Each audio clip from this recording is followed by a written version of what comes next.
بسم اللہ الرحمن الرحیم الحمدللہ رب العالمین والصلاة والسلام علی سید المرسلین محمد وعلی آلہ واصحابہ وزوجاتہ وذریاتہ ومن تبعہم بإحسان الی یوم الدین وبعد۔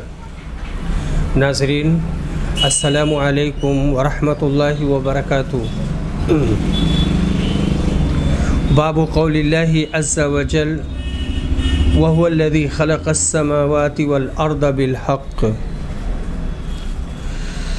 یہ جو باب میں نے پڑھا ہے یہ حدیث نمبر 7385 کا ہے۔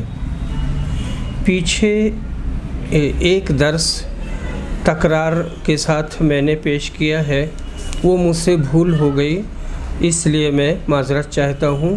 7370 تک وہ درس ہوا تھا اور وہ میری غلطی تھی۔ اللہ تعالیٰ کے اس ارشاد کا بیان، اور وہی ذات ہے جس نے آسمان اور زمین کو حق کے ساتھ پیدا کیا، یعنی اپنے وجود کی پہچان کروانے کے لیے، اس لیے کہ مصنوع سے صانع پر استدلال ہوتا ہے۔ بعض نے کہا مطلب امام بخاری کا یہ ہے کہ اس آیت سے یہ ثابت کریں کہ اس کے کلام پر حق کا اطلاق ہوتا ہے، یعنی آسمان زمین کو کلمہ کن سے جو حق ہے پیدا کیا۔ حق کا اطلاق خود پروردگار پر بھی ہوتا ہے، یعنی ہمیشہ قائم رہنے والا اور باقی رہنے والا، کبھی فنا نہ ہونے والا۔ وہ اپنی ان جملہ صفات میں وحدہ لا شریک ہے۔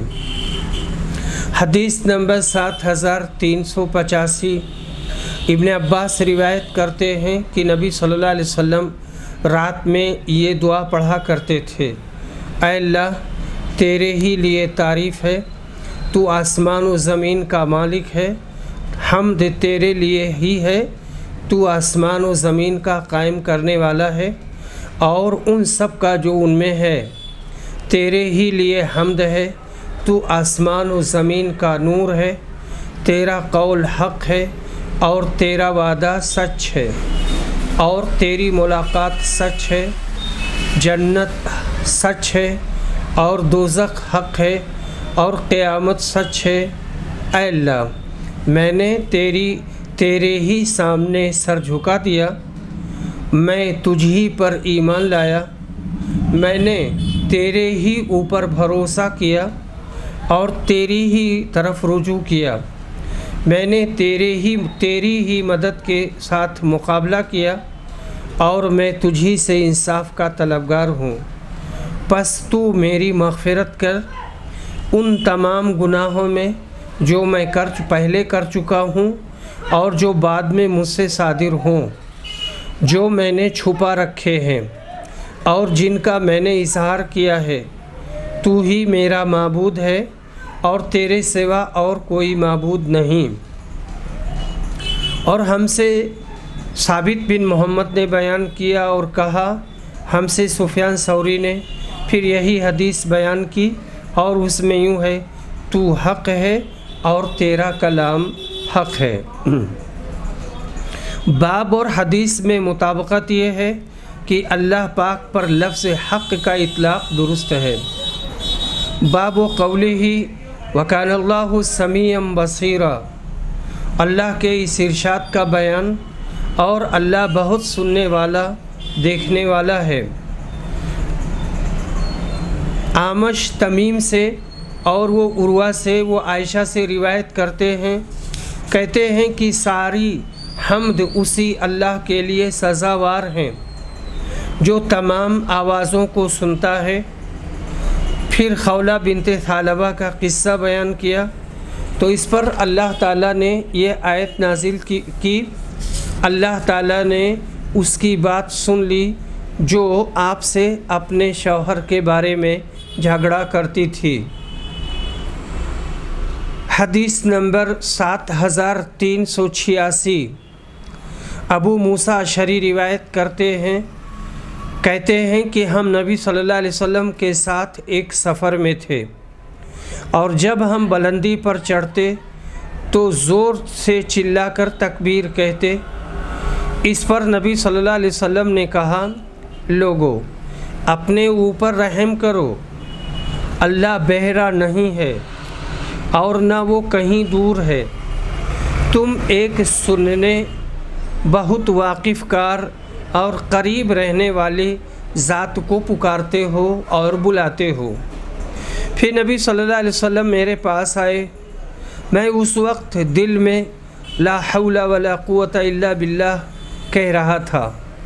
آپ نے مجھ سے کہا، عبداللہ بن قیس، لا حول ولا قوت الا باللہ کہا کرو کہ یہ جنت کے خزانوں میں سے ایک خزانہ ہے، یا آپ نے فرمایا کیا میں تمہیں یہ نہ بتا دوں؟ وہ یہی لا حول ولا قوت الا باللہ ہے۔ اللہ تعالی غائب نہیں ہے، اس کا یہ معنی ہے کہ وہ ہر جگہ ہر چیز کو، ہر آواز کو دیکھ اور سن رہا ہے۔ آواز کیا چیز ہے وہ تو دلوں تک کی بات جانتا ہے۔ یہ کہا کرتے ہیں اللہ ہر جگہ حاضر و ناظر ہے، اس کا بھی یہی معنی ہے کہ کوئی چیز اس کے علم، سمع اور بصر سے پوشیدہ نہیں ہے۔ اس کا مطلب یہ نہیں ہے جیسے جہمیہ سمجھتے ہیں کہ اللہ اپنی ذات قدسی صفات ہر مکان یا ہر جگہ موجود ہے۔ ذات مقدس تو اس کی بالائے عرش ہے، مگر اس کا علم اور سمع اور بصر ہر جگہ ہے۔ حضور کا یہی معنی ہے۔ خود امام ابو حنیفہ فرماتے ہیں اللہ آسمان پر ہے، زمین پر نہیں ہے، یعنی اس کی ذات مقدس بالائے آسمان اپنے عرش پر ہے۔ اور دین کے کل اماموں کا یہی مذہب ہے، جیسے اوپر بیان ہو چکا ہے۔ یہ کلمہ لا حول ولا قوت الا باللہ عجب پر اثر کلمہ ہے۔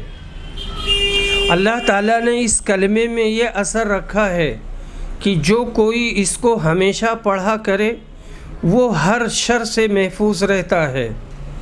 ہمارے پیر و مرشد حضرت مجدد کا ختم روزانہ یہی تھا کہ 100 بار اول و آخر درود و شریف پڑھتے اور 500 مرتبہ لا حول ولا قوت الا باللہ، اور دنیا اور آخرت کے تمام مہمات اور مقاصد حاصل ہونے کے لیے یہ 12 کلمے میں نے تجربہ کیے ہیں۔ جو کوئی ان کو ہر وقت جب فرصت ہو بلا قید عدد پڑھتا رہے، انشاءاللہ اس کی کل مرادیں پوری ہوں گی۔ حدیث نمبر 7387، 7388۔ ابو بکر رضی اللہ عنہ روایت کرتے ہیں، آپ نے کہا اے اللہ کے رسول، مجھے ایسی دعا سکھائیے جو میں اپنی نماز میں کیا کروں۔ رسول اکرم نے فرمایا یہ پڑھا کرو، اے اللہ میں نے اپنی جان پر بہت ظلم کیا ہے اور تیرے سوا گناہوں کو اور کوئی نہیں بخشتا، پس میرے گناہ اپنے پاس سے بخش دے، بلا شبہ تو مغفرت کرنے والا، بڑا رحم کرنے والا ہے۔ اس حدیث کی مناسبت ترجمہ باب سے مشکل ہے۔ بعض نے کہا اللہ تعالیٰ سے دعا کرنا ہے، دعا کرنا اسی وقت فائدہ دے گا جب وہ سنتا دیکھتا ہو، تو آپ نے ابو بکر صدیق کو یہ دعا مانگنے کا حکم دیا تو معلوم ہوا کہ وہ سنتا دیکھتا ہے۔ میں کہتا ہوں سبحان اللہ، امام بخاری کی باریکی فہم اس دعا میں اللہ تعالیٰ کو مخاطب کیا ہے بصیغہ امر اور بکاف خطاب، اور اللہ تعالیٰ کا مخاطب کرنا اسی وقت صحیح ہوگا جب وہ سنتا دیکھتا اور حاضر ہو، ورنہ غائب شخص کو کون مخاطب کرے گا؟ بس اس دعا سے مطلب کا باب ثابت ہو گیا، اس دعا سے باب کا مطلب ثابت ہو گیا۔ دوسرے یہ کہ حدیث میں وارد ہے جب کوئی تم میں سے نماز پڑھتا ہے تو اپنے پروردگار سے سرگوشی کرتا ہے، اور سرگوشی کی حالت میں کوئی بات کہنا اسی وقت مؤثر ہوگی جب مخاطب بخوبی سنتا ہو، تو اس حدیث کے ساتھ ملانے سے یہ نکلا کہ اللہ تعالیٰ کا سمع بے انتہا ہے، وہ عرش پر رہ کر بھی نمازی کی سرگوشی سن لیتا ہے، اور یہی باب کا مطلب ہے۔ حدیث نمبر 7389، عروہ بن زبیر روایت کرتے ہیں کہ عائشہ رضی اللہ عنہا نے بیان کیا کہ نبی صلی اللہ علیہ وسلم نے فرمایا، جبریل علیہ السلام نے مجھے پکار کر کہا کہ اللہ نے آپ کی قوم کی بات سن لی اور وہ بھی سن لیا جو انہوں نے آپ کو جواب دیا۔ باب قولہ قل هو القادر، اللہ تعالیٰ کا سورہ انعام میں فرمانا، کہہ دو کہ وہ قدرت والا ہے۔ حدیث نمبر 7390، جابر بن عبداللہ سلمی روایت کہتے ہیں کہ رسول صلی اللہ علیہ وسلم اپنے صحابہ کو ہر مباح کام میں استخارہ کرنا سکھاتے تھے، جس طرح آپ قرآن کی صورت سکھاتے تھے۔ آپ فرماتے، جب تم میں سے کوئی کسی کام کا قصد کرے تو اسے چاہیے کہ فرض کے سوا 2 رکعت نفل نماز پڑھے، پھر سلام کے بعد یہ دعا کرے، اے اللہ، میں تیرے علم کے طفیل اس کام میں خیریت طلب کرتا ہوں اور تیری قدرت کے طفیل طاقت مانگتا ہوں، اور تیرا فضل، کیونکہ تجھے قدرت ہے اور مجھے نہیں، تو جانتا ہے اور میں نہیں جانتا، اور تو غیوب کا بہت جاننے والا ہے۔ اے اللہ، پس اگر تو یہ بات جانتا ہے، اس وقت استخارہ کرنے والے کو اس کام کا نام لینا چاہیے، یعنی اگر تو یہ بات جانتا ہے، یہ بات کی جگہ پر اسی چیز کا نام لینا چاہیے کہ اس کام میں میرے لیے دنیا و آخرت میں بھلائی ہے، یا اس طرح فرمایا کہ میرے دین میں اور گزران میں اور میرے ہر انجام کے اعتبار سے بھلائی ہے، تو اس پر مجھے قادر بنا دے اور میرے لیے اسے آسان کر دے، پھر اس میں میرے لیے برکت عطا کر۔ اے اللہ، اور اگر تو جانتا ہے کہ یہ کام میرے لیے برا ہے، میرے دین اور گزارا کے اعتبار سے اور میرے انجام کے اعتبار سے، یا اس طرح کہا کہ میری دنیا و دین کے اعتبار سے، تو مجھے بھی اس کام سے دور کر دے اور میرے لیے بھلائی مقدر کر دے، جہاں بھی وہ ہو، اور پھر مجھے اس پر راضی اور خوش رکھ۔ باب مقلب القلوب وقول اللہ ونقلب افئدتهم وابصارهم، اللہ کی ایک صفت یہ بھی ہے کہ وہ دلوں کا پھیرنے والا ہے، اور اللہ کے اس فرمان کا بیان، اور ہم ان کے دلوں کو اور ان کی آنکھوں کو پھیر دیں گے۔ حدیث نمبر 7391، عبداللہ بن مسعود روایت کرتے ہیں کہ نبی صلی اللہ علیہ وسلم قسم اس طرح کھاتے، قسم اس کی جو دلوں کا پھیرنے والا ہے، میں یہ بات نہیں کہوں گا یا یہ کام نہیں کروں گا، دلوں کے پھیرنے والے کی قسم۔ دلوں کا پھیرنا یہ بھی اللہ کی صفت ہے، اور یہ اسی کے ہاتھ میں ہے، اور وہ اس صفت میں بھی وحدہ لا شریک ہے۔ باب ان للہ مئۃ اسم الا واحدہ، اس بیان میں کہ اللہ کے 99 نام ہیں۔ ابن عباس نے کہا، ذوالجلال کے معنی جلال اور عظمت والا، البر کے معنی لطیف اور باریک بین۔ یہ 99 نام ایک روایت میں وارد ہیں، لیکن اس کی سند ضعیف ہے، اس لیے امام بخاری اس کو اس کتاب میں نہ لا سکے۔ اہل حدیث کے نزدیک اللہ کے اسماء اور صفات اس کی ذات کی طرح غیر مخلوق ہیں، اور جہمیہ نے ان کو مخلوق کہا ہے۔ 99 کا عدد کچھ حصر کے لیے نہیں ہے، ان کے سوا اور بھی نام قرآن اور حدیث میں وارد ہیں۔ حدیث نمبر 7392 ابو ہریرہ روایت کرتے ہیں کہ رسول صلی اللہ علیہ وسلم نے فرمایا، اللہ کے 99 نام ہیں، جو انہیں یاد کر لے گا وہ جنت میں جائے گا۔ احصیناہ کے معنی حفظناہ کے ہیں۔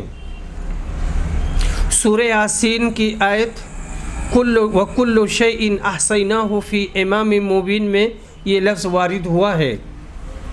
باب السؤال بأسماء اللہ تعالی والاستعاذۃ بها، اللہ کے ناموں کے وسیلے سے مانگنا اور ان کے ذریعہ پناہ چاہنا۔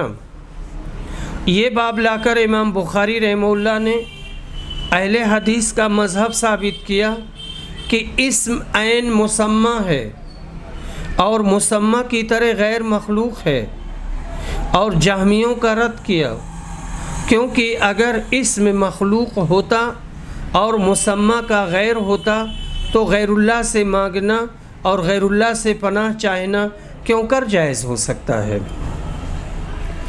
حدیث نمبر 7393 ابو ہریرہ روایت کرتے ہیں کہ نبی صلی اللہ علیہ وسلم نے فرمایا، جو شخص اپنے بستر پر جائے تو اسے چاہیے کہ اپنے کپڑے کے کنارے سے 3 مرتبہ صاف کر لے اور یہ دعا پڑھے، اے میرے رب، تیرا نام لے کر میں اپنی کروٹ رکھتا ہوں اور تیرے نام ہی کے ساتھ اسے اٹھاؤں گا۔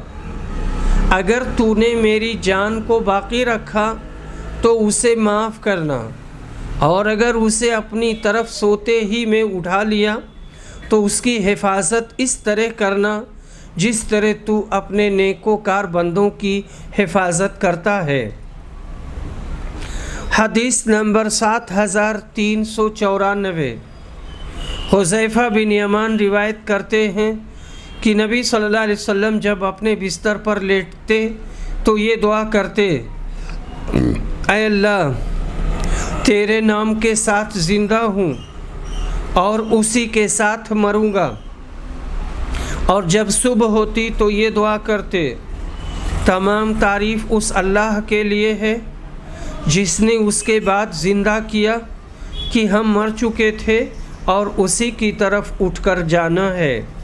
مرنے سے یہاں سونا مراد ہے، نیند موت کی بہن ہے۔ حدیث نمبر 7395 ابو ذر غفاری روایت کہتے ہیں کہ نبی صلی اللہ علیہ وسلم جب رات میں لیٹنے جاتے تو کہتے، ہم تیرے ہی نام سے مریں گے اور اسی سے زندہ ہوں گے۔ اور جب بیدار ہوتے تو کہتے، تمام تعریف اس اللہ کے لیے ہے جس نے ہمیں مارنے کے بعد زندہ کیا اور اسی کی طرف جانا ہے۔